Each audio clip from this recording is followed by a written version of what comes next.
Thank you, Mr. Chairman, Ranking Member, and distinguished colleagues on Senate Armed Services. I have the privilege of making a few comments about Robert Wilkie, or Colonel Robert Wilkie. He has an extensive resume that I'm sure is in the record, but I think it bears repeating some of the more important things that I believe make him uniquely qualified for this role. Many of you probably met Robert when he was working for the nomination of Secretary Mattis. We seconded Robert over to the Office of Personnel Transition to help with the transition. He's got several years of private sector experience, including working on projects that were to reform and reorganize the United Kingdom Ministry of Defense Supply Chain and Logistics System. He also served as in the Bush administration for both Gates and Rumsfeld as Assistant Secretary of Defense, and before that he served under Condoleezza Rice. I could go through the full resume, but I won't. I have to tell you that being a junior senator coming in and having someone of Robert's caliber willing to serve with me was a real honor. He started under Jesse Helms, and he's worked on Capitol Hill for many years, up to and including serving in the leader's office. He has a grasp of history that is unparalleled. We play a game in my office called Stump Robert. We haven't figured out how to do it yet. He also has a very broad base of educational experience of all the lines of service. But Mr. Chair, in your comments about taking readiness seriously, there's probably not a day that goes by that we're not talking about that. And it's one of the reasons when we were looking at subcommittees that I may serve on, that he was the one to say it would be great for you to get the personnel subcommittee, because that's an area where we can do a lot of work, and we focused on it, and we made progress with the great staff. And I'm pretty sure most of the Senate Armed Services staff have a high opinion of Robert. I will tell you that we also call him Forrest Gump, because there is not a single story he cannot put in context of some experience he had during his working career or dating back to the Roman times. He's going to be a great addition to the Department of Defense, and I'm personally, it's bittersweet to lose them, but in my capacity as Personnel Subcommittee on Senate Armed Services, I get the opportunity to continue to work with them and do great work. So I wholeheartedly support his nomination and appreciate the opportunity to introduce him. Well, thank you, Senator Tillis, and thank you for your very good words, and your opinion is shared on this dais as well. So I thank you very much, and so maybe we'll just begin with you, Mr. Wilkie, if you'd like to proceed. Yes, sir. Thank you, Mr. Chairman. Senator Reid and distinguished members of the Committee on Armed Services, this is the second time I have appeared in this chair. I hope it's better than the last time. Yes. As in 2006, I was blessed to have my wife, Julie, with me.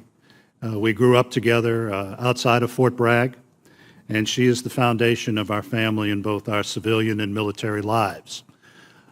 Unlike 2006, my daughter Megan is now old enough to sit here. She is escaping from her junior high school classes at Washington and Lee, and is also representing her brother Adam, who is a first semester mechanical engineering student at Clemson University. I'm also proud to have my sister-in-law, Carla Council, here. We too went to high school in Fayetteville. Mr. Chairman, in 2006, we welcome them to the committee. Thank you. I was honored to be introduced by a former member of this committee and a truly great Senate leader, Trent Lott. I'm equally humbled today not only by the confidence placed in me by the President and Secretary Mattis, but to be introduced by Senator Tillis. Senator Helms said that for any senator to truly represent North Carolina, that senator must understand North Carolina Highway 24. That is the road that connects 45% of the entire United States Marine Corps in the eastern part of our state to the place Senator Reid calls the hub of the universe, Fort Bragg. Senator Tillis has met Senator Helms's charge and exemplifies what all of us who have been part of the military life strive to be, and that is a servant leader. Mr. Chairman, if confirmed, I will be charged with making life easier for the men, women, and families, military and civilian, who carry our future on their shoulders. I have been privileged to see this military life from many angles, as a dependent, as the son of a gravely wounded combat soldier, as an officer with a family in the military healthcare system, and as a senior leader in the White House and the Pentagon. My earliest memories or of the mass jumps of the 82nd Airborne Division on the Normandy and Sicily drop zones at Fort Bragg, and of the artillery half-section rolling across the old post quadrangle at Fort Sill. I've witnessed firsthand the transition from the conscript military to the all-volunteer total force of Guard, Active, and Reserve envisioned by the late Army Chief of Staff Creighton Abrams. Mr. Chairman, since Desert Storm, readiness has meant the ability to mobilize, fight, and win 2 wars.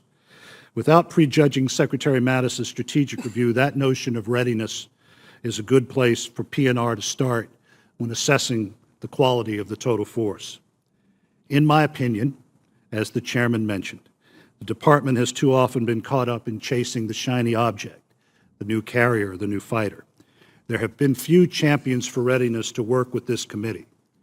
Simply put, we need to get people back on the range and in the motor pools and prepare for the full spectrum of conflict, a spectrum that now includes cyber and space. The threshold question is whether each decision made by the department enhances America's ability to deter and, if need be, defeat any enemy while keeping our soldiers, sailors, airmen, and Marines alive and getting them back home quickly. When they return, we owe them and their families the same level of care and attention. This is not the military that Senator McCain or my father joined at the dawn of the Kennedy administration. Yet we are hamstrung by policies and procedures in place then to run that force of multiple millions, refreshed each year by thousands of draftees and ROTC graduates. Today, our military is vastly different, comprised entirely of high-quality volunteers. 17% of the force is female, many of whom are serving in the front lines in numbers and missions unimaginable in the days of the WACs.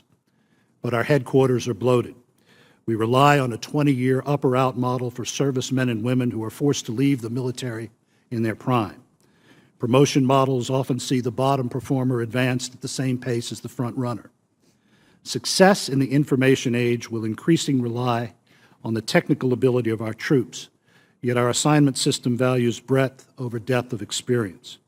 Recruiting can be stovepiped and not reach a wide audience online. Service members cannot move freely amongst active, Guard, and Reserve components to meet changing circumstances in their lives.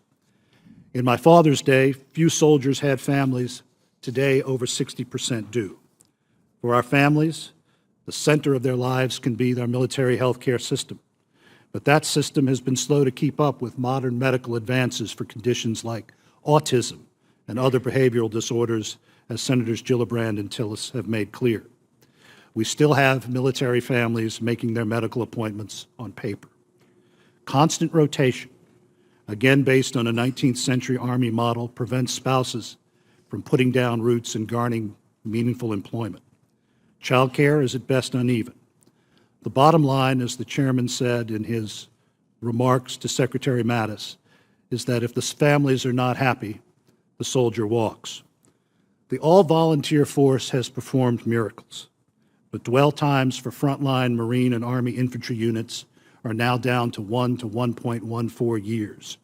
And on any given day, 15% of the Army is medically unable to deploy. Mr. Chairman, we must address those hard facts or the force will break.